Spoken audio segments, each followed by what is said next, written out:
Well, good afternoon, everyone, and we have a new face at the table again today for our briefing.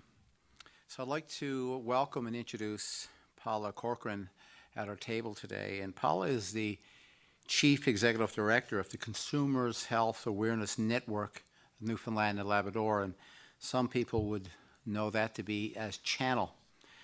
So it is fitting that Paula joins us today as we recognize, as we mentioned last week, this is Mental Health Week. And speaking openly about mental wellness is extremely important to all of us.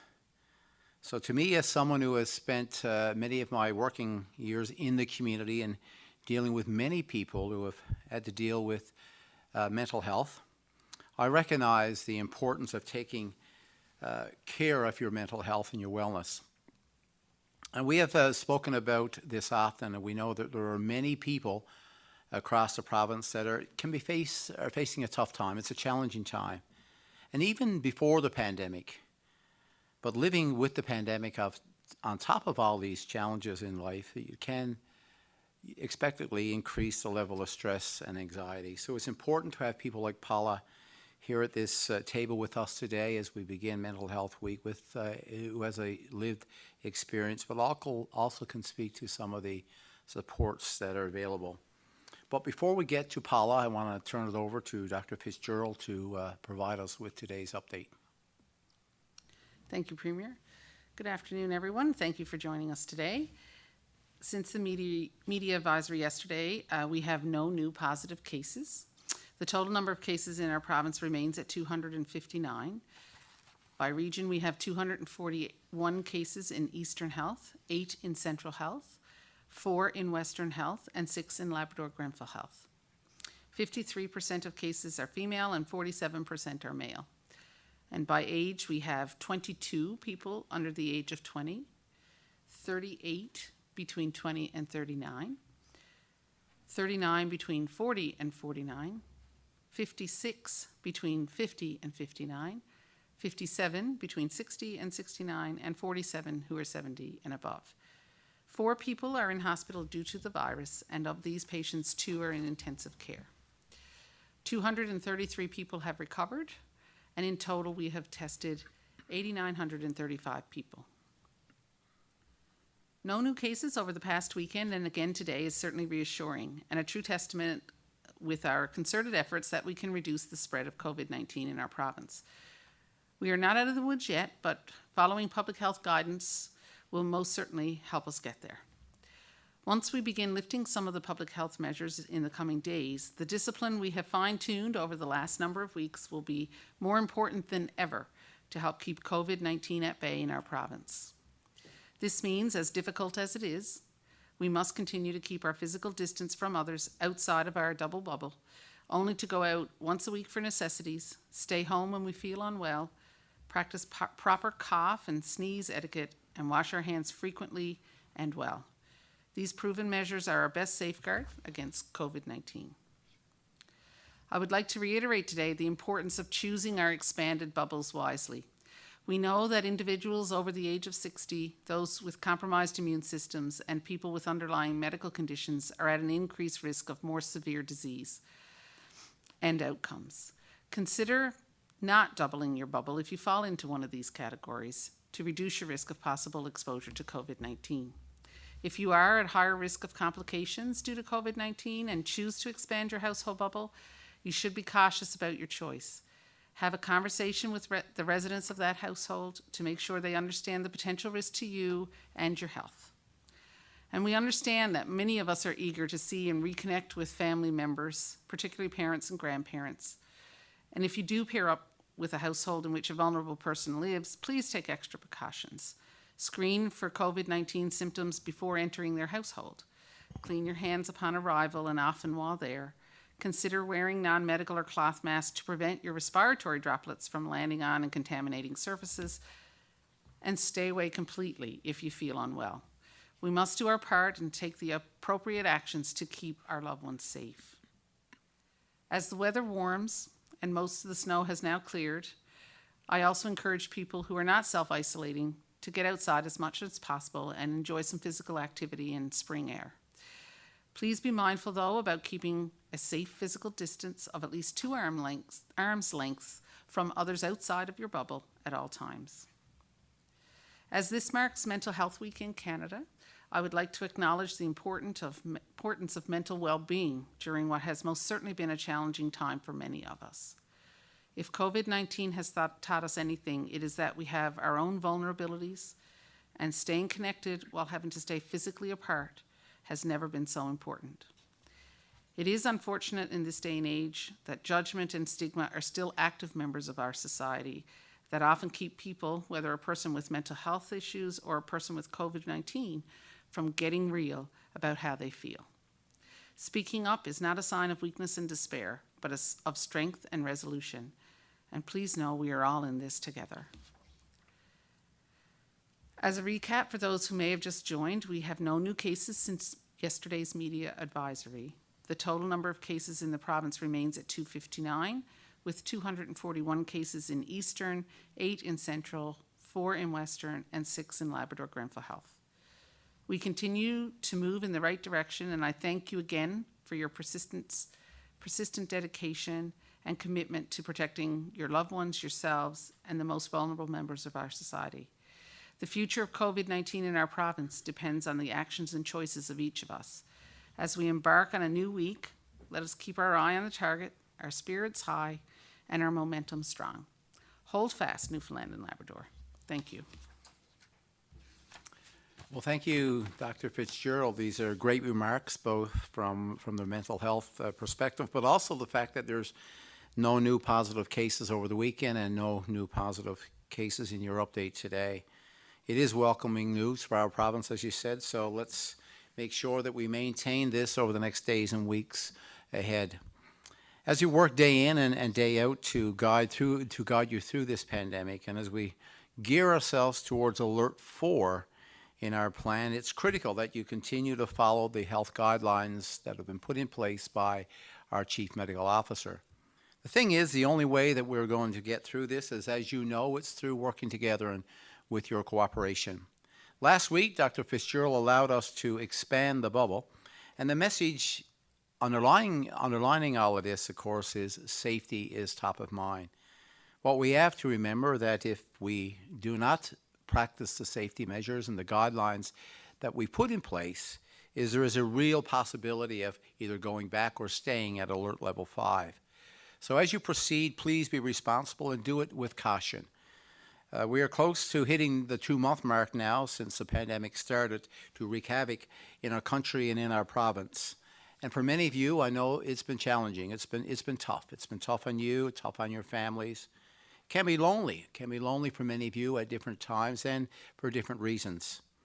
The thing is that throughout this, that everyone has a story. Everyone's story and life path can be very different. And that's okay. So as we live through the pandemic together, we have to remember to take care of ourselves and our mental health. This year's theme of Mental Health Week is quite fitting: social connection. It aligns perfectly with our messaging over the last few months, and although that we've had to maintain physical distancing, it doesn't mean that we cannot be social with family, friends, and neighbors. We just have to be more creative, or just bring back and go back to some of the basics of just the simplicity of a phone call. It's surprising how positive it is to hear someone's familiar voice on the other end of the phone as opposed to a text or a Facebook Messenger message that are sent quite often to us. Just that phone call and that familiar voice can make a big difference. For some, it can be even life-changing. This week, it is a reminder of the importance of having some real conversations with family and friends and some of the most vulnerable in our society. It's the simple gestures in that sometimes we take for granted that has the greatest impact. This morning, I signed a virtual proclamation to officially kick off Mental Health Week in Newfoundland and Labrador. Recognizing that mental health goes beyond the week, we must focus every day. So even though this is a week that we put some focus on, it is day in, day out, week after week, month after month, that we must continue to focus on the importance of mental health. It's also a reminder that across the country that many provinces and indeed other jurisdictions outside of Canada are looking at the work that's been done in Newfoundland and Labrador. And I was proud with the Minister and many other community groups to announce a few years ago our plan towards recovery. I'm also proud that the plans are progressing to replace the much outdated Waterford Hospital, and I look forward, like many of you do, to see shovels in the ground and get that building replaced. Now, this afternoon, I am pleased to have Paula Corcoran sitting next to me at this table. As we said earlier, that Paula is the Provincial Executive Director of Channel. They are a peer-led mental health and addictions organization in our province. And throughout her role, Paula has added the combination of her personal experiences of living with mental illness. Paula also has the challenges and successes of leading this organization and being part of a system that is transforming. Now, I've known Paula for quite some time, and I think quite highly of her work and the work that she's been doing within her community. We've worked with Paula as a government on several times for her knowledge and her experience. As an example, Paula chaired the Recovery Council under the Mental Health and Addictions Action Plan. So with further ado, I now pass it over to Paula for further comments. Thank you, Premier. And first and foremost, I'd like to extend a sincere thank you to yourself for inviting me here today to sit and speak with you folks. As the Premier has mentioned, today starts the beginning of Mental Health Week, and coincidentally enough, it's also Health and Safety Week. And so these weeks coming together today during this unprecedented time is certainly a time that we can talk about these important things. As the Premier has mentioned, I am the Executive Director of Channel, and our organization works very strongly in engaging individuals who have lived experience. And so one of the unique pieces of our organization is that all of the staff, all 26 of our provincial staff, live with a diagnosed mental illness or addictions issue. And so the service that we provide is extremely unique in that we are able to identify with individuals who contact us through our services. As the Premier has indicated, talking about mental health certainly is not something that we limit to just 1 week of the year. It's something that we all talk about and we all need to talk about throughout any given time and any given day. The current situation that we're all living through, this pandemic, this world crisis really has certainly highlighted the need for all of us, not just individuals who identify with living with mental health conditions, but for all of us to recognize that stress and change are highly impactful to our health and to our mental health, and that all of us are vulnerable at any given time. As Dr. Fitzgerald mentioned, it's a struggle sometimes for people to face stigma and come forward and talk about their mental health. In fact, research shows that there's about 68% of us will not seek help for our mental health because of stigma. And so looking at the times in that we're living right now, I would implore all of us to acknowledge that we too have mental health and have mental health challenges within this given time. Oftentimes we hear from people that have an explanation of, I'm not sick enough, this is not bad enough. But again, I implore you to look at ourselves and recognize the importance of early intervention. And as the Premier has indicated, picking up the telephone and having a conversation with a loved one could very well be the thing that prevents you yourself from deteriorating with your mental health. From a lived experience, from a personal experience, I live with a mental illness. I have been diagnosed for over 15 years now. And while there have been some comic relief saying that individuals like myself have been preparing for this type of an experience all of our lives, it certainly is not something that we need to make light of. And it's not something that any one of us within our province right now is taking lightly. We have all had very different experiences to this current crisis. And if I were to leave you with something, I really want to acknowledge that right now we are all having a very, very normal reaction to a very abnormal event. To my knowledge, none of us have lived through a pandemic, certainly not of this magnitude. And so how we are responding be that with pleasure because we have some time away from work and time to spend with our children at home, if it's frustration for being at home with partners and children that we're not usually experiencing, if it's just a sense of disbelief of how is this really happening, all of those responses are normal responses to something that we don't have a handbook for. We do not have a guideline on how do we respond emotionally to a pandemic. I myself have been very directly touched with this. I have been a part of a cluster and have been at high risk of contracting the disease and the virus and have had to be tested. And I can assure you that the amount of stress and anxiety and just the decline of my own personal mental health and the mental health of my family is significant. I have a vulnerable member of my family who I have had zero contact with simply because this is a very, very vulnerable time for my family.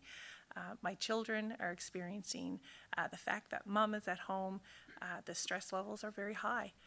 So again, recognizing that while I live with a mental illness, this is not a condition, this is not a time and space that is restricted to just those of us who have mental health and addictions issues. At Channel, we have a multitude of services. The provincial warm line has been expanded over the recent months from support from our provincial government, so that while we have always been provincial, we now are expanded to be able to screen more calls than we have ever screened before. And what we are seeing as an indication of the need in our community is that we're getting less calls from individuals identifying with heavy mental health conditions and more calls from the general public dealing with the real stresses that we are living through right now. Again, as we work into Mental Health Week, this week we are doing some activities around our organization and throughout the community. Of course, we've had to be extremely creative and come up with some virtual solutions. But again, we invite you to think about your mental health personally, but also the health of your family, and start to see that we can get through this, we will get through this, and as we've heard multiple times, we are in this together. You are not alone, and please feel free to reach out. Well, thank you, Paula, for sharing those words, and thank you for your openness and sharing of your time and your experience. You've mentioned the fact that it's a reaction to living in what is an abnormal event for us in our province, and indeed that is so true. And Dr. Fitzgerald mentioned in her earlier comments about, this is not a sign of weakness, and if you talked about the stress and change and that the stigma that prevents many people from reaching out and coming forward, we all know that the early interventions can be so important. So we thank you, and I know there are thousands of residents that are tuning into this afternoon's address and for this daily update, and we want to thank you for joining us today. I also want to take this moment to personally say that I hope you are doing well, and I want you to know that we are doing whatever we can to support you through this health crisis. So for those of you that are watching, you feel stressed and anxious, remember there are resources that Paula has just mentioned there for you. Bridge the Gap is a website that we've been promoting, and we mentioned many times throughout our these updates, and that's Bridge the Gap with GAPP. And you will find resources for both adults and youth within Newfoundland and Labrador, those that are looking for support on mental wellness. Paula mentioned the warm line that's available if you need to talk to someone with lived experience. That number is 855-753-2560. And for those of you that might unfortunately find yourself in a crisis situation, you can call the Mental Health Crisis Line, and that number is 1-888-8737-4668. And as Paula's T-shirt says, that you are not alone, and indeed we're here for you. And we've been working hard on making additional supports available to you and help in other areas of life that can add additional stress and anxiety.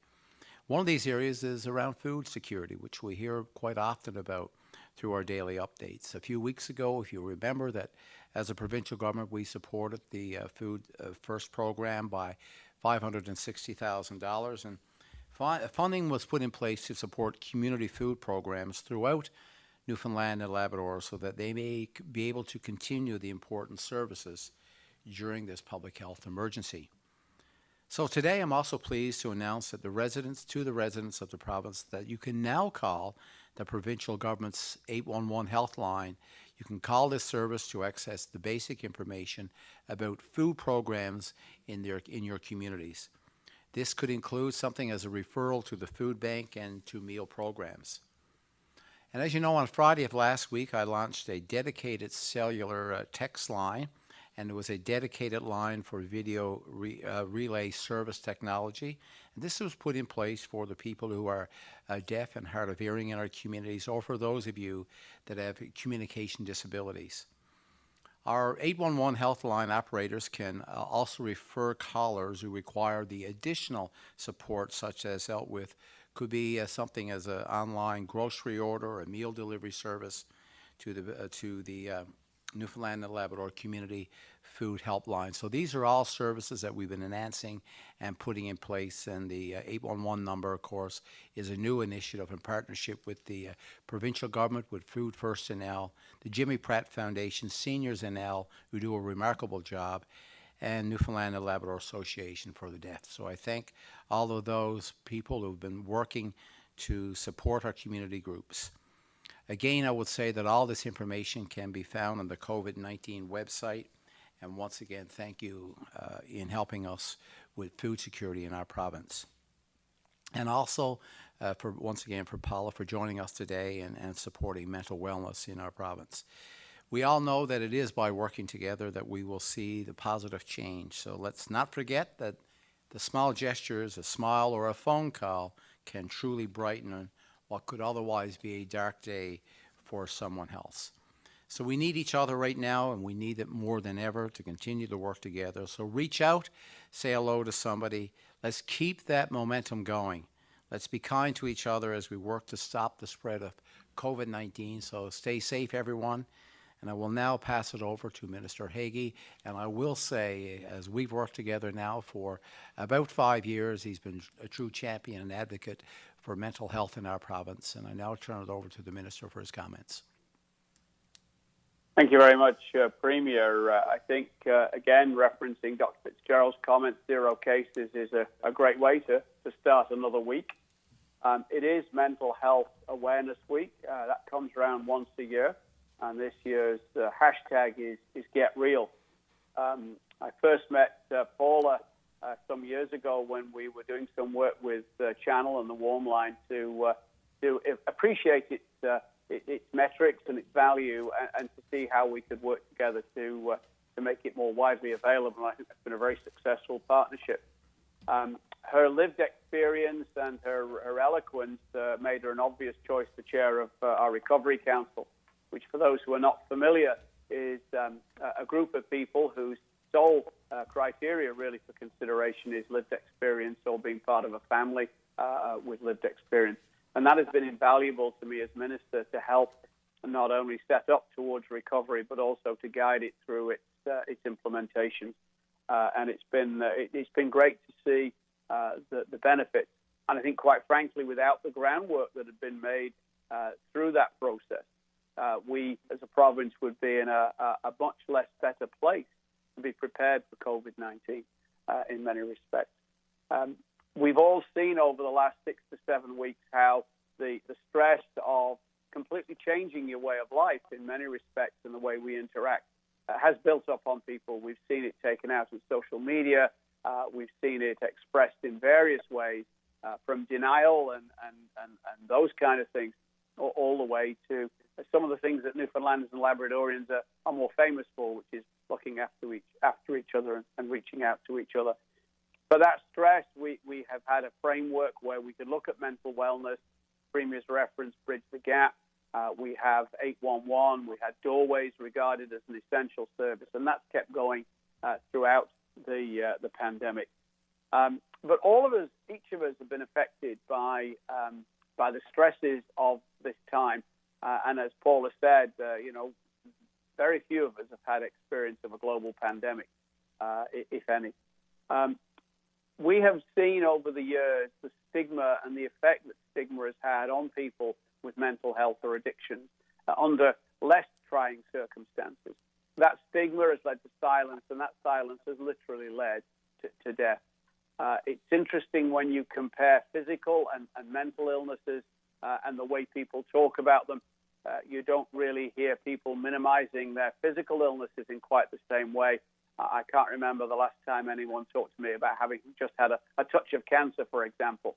And yet there is always this desire and this need internally to minimize your own trials and tribulations and to even not seek help because of it. I think, in a sense, we're almost moving now from a discussion about stigma to one of perhaps discrimination.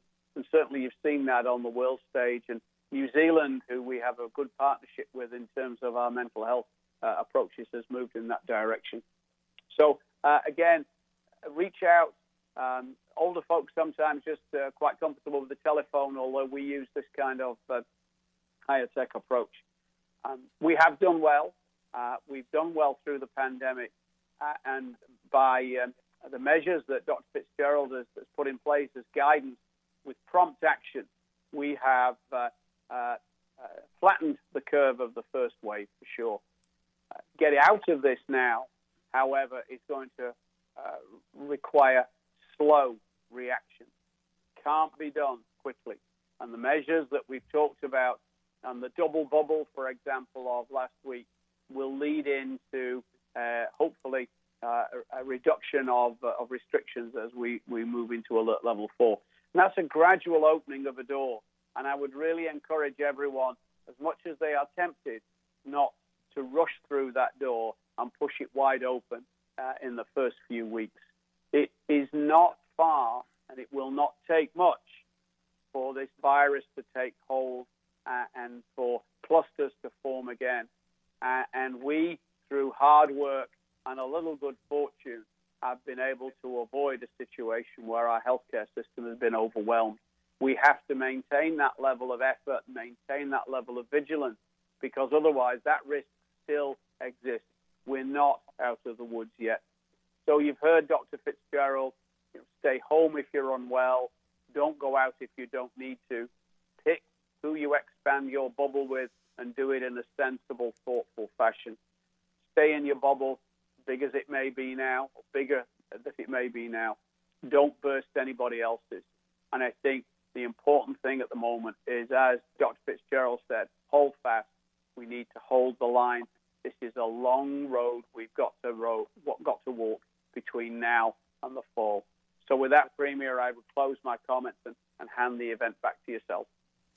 Well, thank you, Minister Hagee, and you're right. Your words of caution is certainly something that I think that is, people in Newfoundland and Labrador have heard so many times. And we're reminded, if you look at, just 18 days ago, we've now see across the country, even though in Newfoundland and Labrador we've been doing very good, following the guidelines, some 259 cases. But if you look across the country, there's some 60,000, Canadians that have tested positive, and that has doubled in 18 days. So you sell, and your words of caution today are certainly words of wisdom to all of us here in Newfoundland and Labrador, and we appreciate it. I now turn it over to the media for today's questions. Thank you, Premier. For the benefit of our speakers, we have 7 reporters registered for today's call. Each reporter will have the opportunity to ask 2 questions and 1 follow-up. We suggest that you not ask rumor-based questions. The purpose of these briefings is to address COVID-19 issues, and all other government-related issues should be directed to the appropriate department or agency for response. Reporters will ask questions in the order they registered for today's call. I will call each reporter by name to ask questions. Please do not press *1 until your name has been called. Following this, should time permit, reporters will be individually asked for single questions. This call will end at 2:59 p.m., and further questions can be emailed. Our first questions today are from Ben Murphy of VOCM News. Please go ahead. Thank you. We saw and heard about a lot of cases over the weekend about people getting together beyond the intended double bubble. How big of a concern is for this, and if it continues to get worse, is there any chance we could see this reversed? So we certainly, Ben. Oh, sorry, no, Dr. that's Fitzgerald. fine. Go ahead. Certainly, Ben, it is a concern, and fine weather combined with a feeling that things are turning the corner is a very dangerous combination. But really and honestly, we'll pay the price, and you'll only know how well you did in 2 weeks' time. So the facts of the case are We are nowhere near out of the woods yet. We may be in the position to make a first step in that direction. But just as easily as we had to lock things down back in mid-March, early March, we may find ourselves in that situation again. We just don't know, and I would urge everyone to be cautious. And we heard last week that more clarification around the travel ban that came into effect today would be coming. Those who are from here and lived here for years and years who may now live and work away, is it a hard no for these people who may be returning this summer, who may have summer homes they've had here for decades? So the intention of this order is to control the importation of cases from elsewhere in the country and in the world. And as we know, there are areas of the country that have a lot more cases than we do. So unless there are extenuating circumstances that need to be considered, then yes, it will be a no. So Ben, if you listen to the earlier comments, I think when you look at what's happening outside of Newfoundland and Labrador, and we really thank the people of the province for the work that they've been doing in complying with the guidelines, but we must not forget that there's been some 60,000, nearly 60,000 positive cases across the country, and many people would be traveling in through another province to get into Newfoundland and Labrador. And that number is doubled. That 60,000 number, that is doubled in the last 18 days. So it just really speaks and highlights the fact that this virus is still, in the country. It's still in other provinces. And what we are doing with the work of the chief medical officers to make sure and do whatever we can to prevent it from getting inside of Newfoundland and Labrador. And Dr. Fitzgerald, what is the rationale for exempting construction workers coming from out of province to self-isolate when they're here working next to our local workers? It just seems like it kind of contradicts some other orders. So the exemption applies to people who are deemed critical for the infrastructure work. So that was the intention of that exemption order.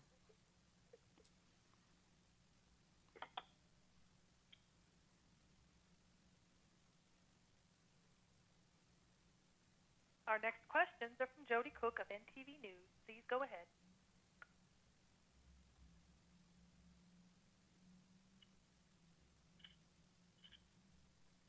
Hello? Jody? Go ahead. Hi there. Okay, so my first question is in relation to long-term care facilities. We understand that Pleasant View Towers has been identified as an appropriate unit to have a COVID-19 exclusive unit for those residents who might test positive in other long-term care facilities within the Eastern Health jurisdiction. Can you offer some clarity on that? From the point of view of Eastern Health, it was felt appropriate to designate an area in a facility. Pleasant View Towers is the most up-to-date. It has a significant proportion, if not almost exclusively in some areas, single-room occupancy. And it was felt that this would be logistically the wisest. It's also a little bit more centrally placed than some of Eastern Health's other facilities. So there would be multiple advantages to doing that. Thank you. Last week, we understand, going into the weekend, that there was a letter sent to the Premier from the Canadian Camping and RV Council, as well as from the Association of Atlantic RV Parks and Campgrounds, ultimately looking for a reversal on the alert phases and how it would work for people at both campgrounds, be it private and even some tent and cabin camping sites. Have you reviewed some of their concerns where they're asking for changes to recommendations right now and indications that they feel this could be done better? So, when I look at, I get quite a few letters that would come in, by various associations and either industry groups or, advocacy groups that would come across our desks, and they would ask questions about, the recent plan that was put out last week by the chief medical officer. Of course, as politicians, what we've been able to do, given the fact that we're still under a public health state of emergency, is take the sage advice from our chief medical officer and the group that she has working with her. And so if it's alert 4, 3, 2, we get people that are asking questions about that. And we put in place a business guidance group now that will be able to support those industry groups. If they have questions, they can go there. They can work with they can work with the alert system, and is there they will get the information. But the science and evidence based on the decision by the chief medical officer rests solely with Dr. Fitzgerald and her team. And finally, we've seen that going into this weekend, Alberta has rolled out their COVID tracking device. Well, I shouldn't call it a device, let's call it an app, AB Trace Together. We know that it's had a significant uptick. They're the first in North America, from what I understand. Are you watching the rollout of that, the efficacy of it, the way they're using open source code, and any implications on how that's working and how you could see one working in this province? Well, we certainly... Short answer to that question is yes. There are groups across the country who have got products, as we say, at various stages. We have some skills within the province in terms of what data sources could be used to do that in a way that respects personal autonomy and privacy. Again, the evidence around the use of technology, the evidence around some of the decisions that we might make around testing, for example, you've seen how rapidly that's changed in the last couple of weeks, if not the last couple of months. So any experience, any information we can glean from another jurisdiction that would help make us make better decisions, then we're looking at. Our next questions are from Marie Isabelle Rochon of Radio Canada. Please go ahead.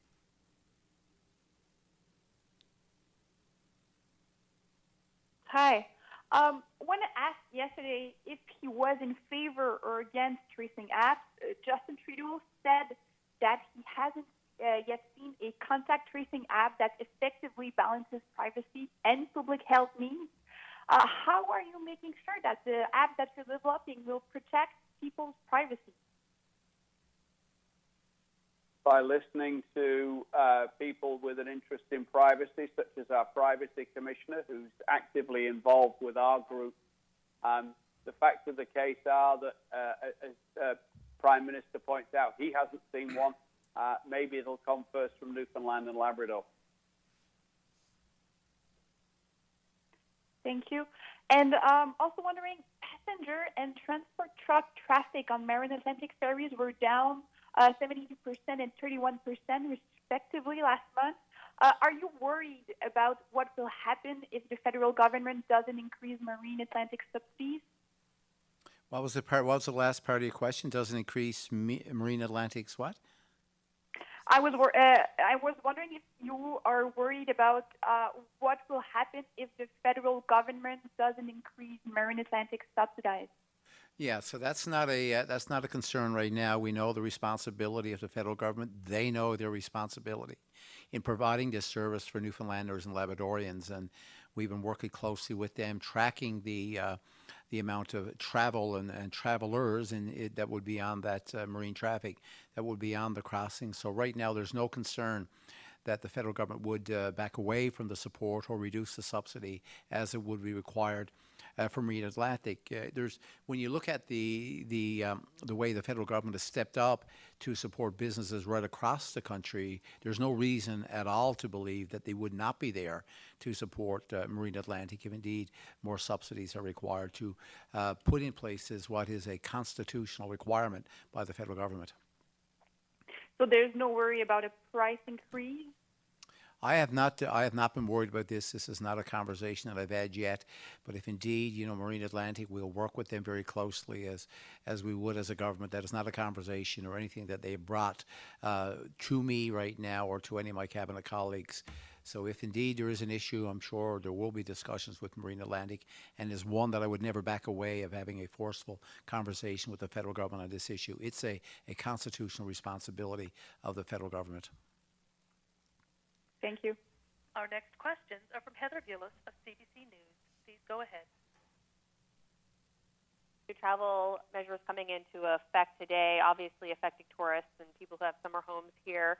Is it legal to enforce this when you take into consideration Section 6 of the Charter of Rights and Freedoms, which ensures mobility rights for Canadians? And have you consulted the Department of Justice on the restrictions? I don't know if Dr. Fitzgerald wants to answer because I can't actually see her face on this link. She's completely in the dark, so I don't want to cut her off again. The short answer to that is yes, we have.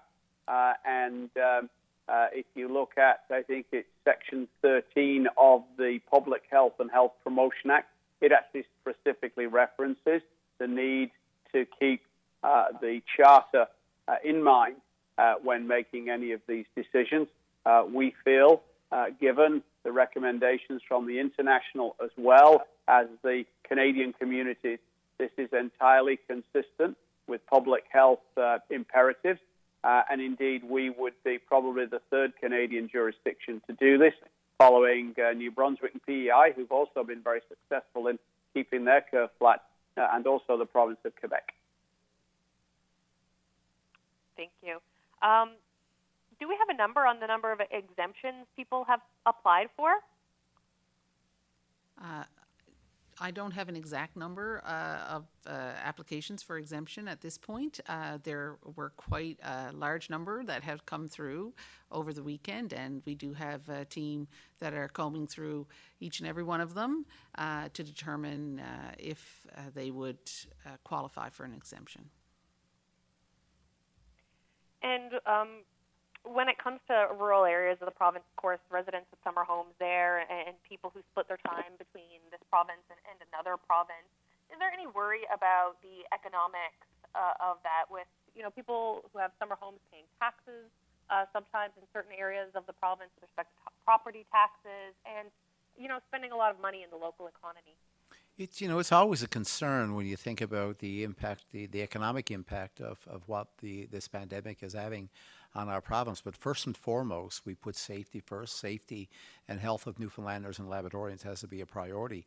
We've all learned from the experience of what it can, if we get a cluster or a flare-up, and we all know when we look at what's happening across other parts of the world, that this could happen again in Newfoundland and Labrador. So we put safety first, we put our public health measures first, and as we start to relax measures and bring the economy back in line based on those measures, well then that we'll bring back the economic benefits. We also know that if we don't get it right, if indeed we had to have a major flare-up, that could have a more significant and more profound impact on our economy. So in some ways, doing it a little more cautiously can actually reduce the larger impact that we could have on our economy. So it's how you find that balance, but right now the priority is and the focus is on public health safety. Thank you. Our next questions are from Holly Mackenzie-Suter of the Canadian Press. Please go ahead.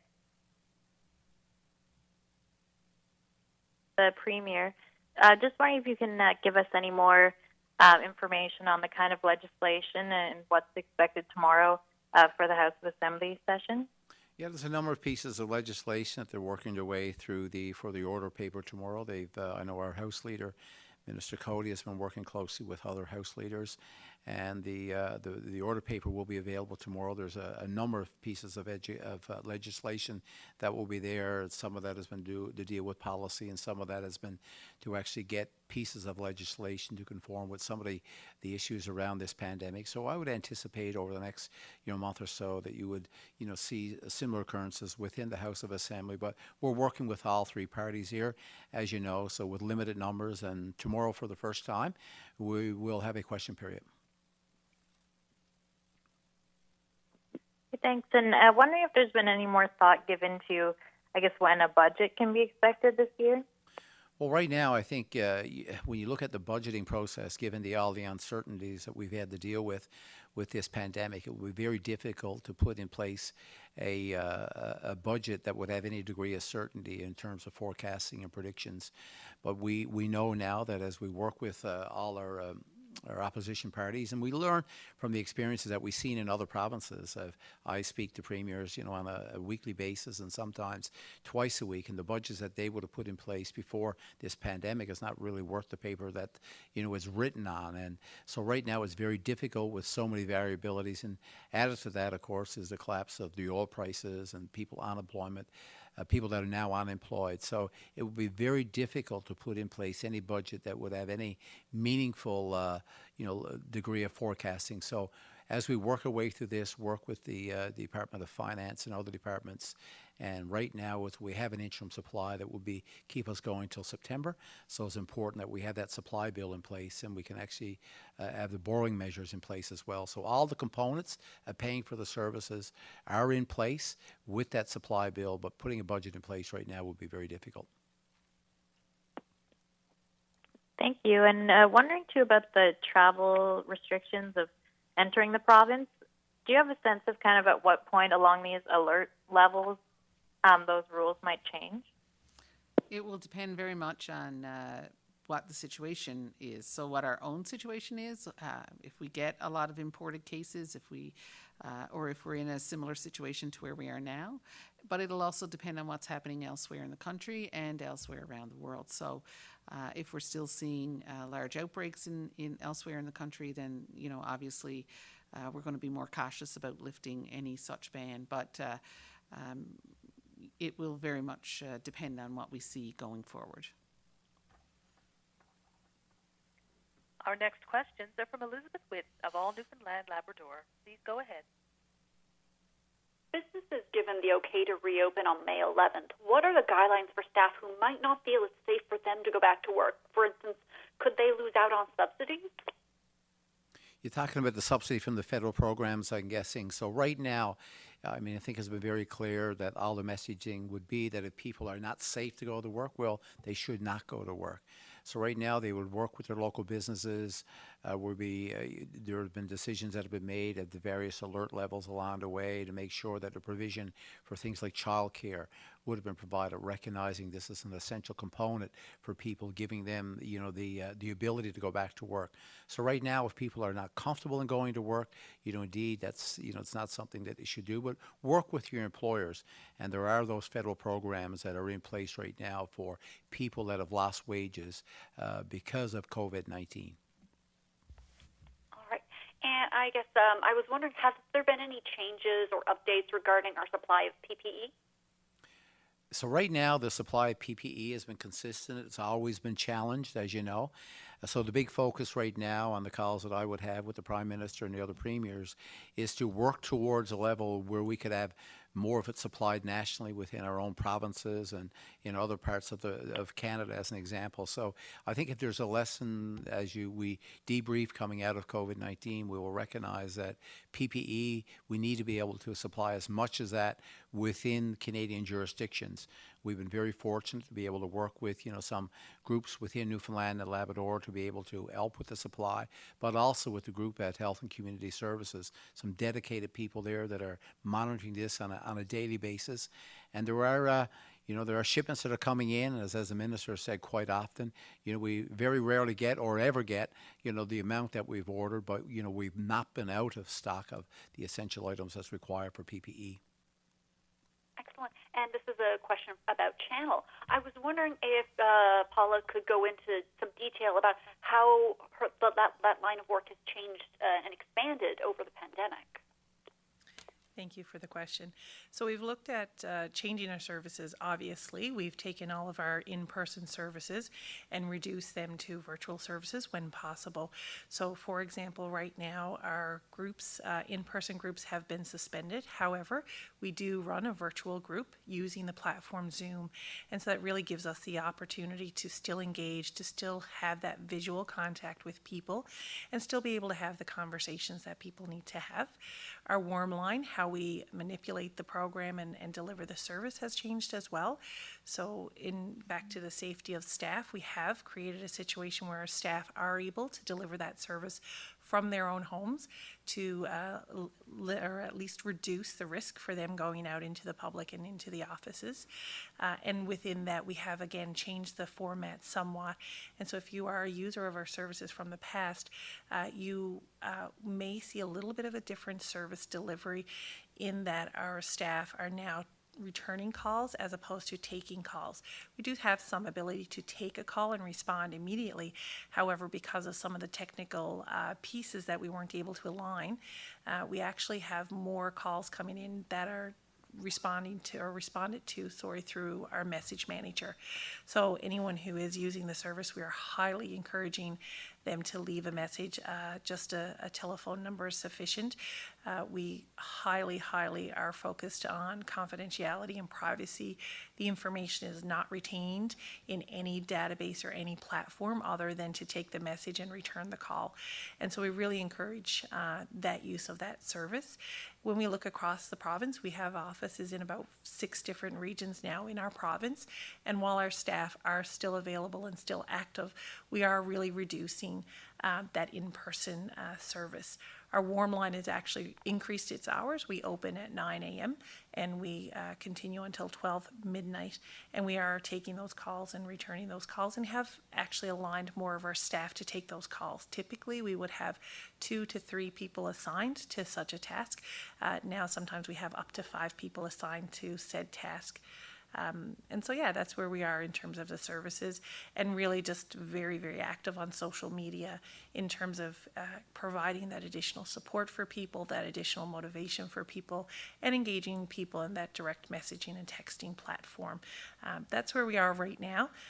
Just as an additional piece, on Friday, we will actually be, for the first time, hosting one of our traditional groups, our Freestyle Friday, which is a music group. And so we're going to attempt to do that virtually as well this Friday in honor of Mental Health Week. Thank you. Our next questions are from Andrew Robinson of the Telegram. Please go ahead.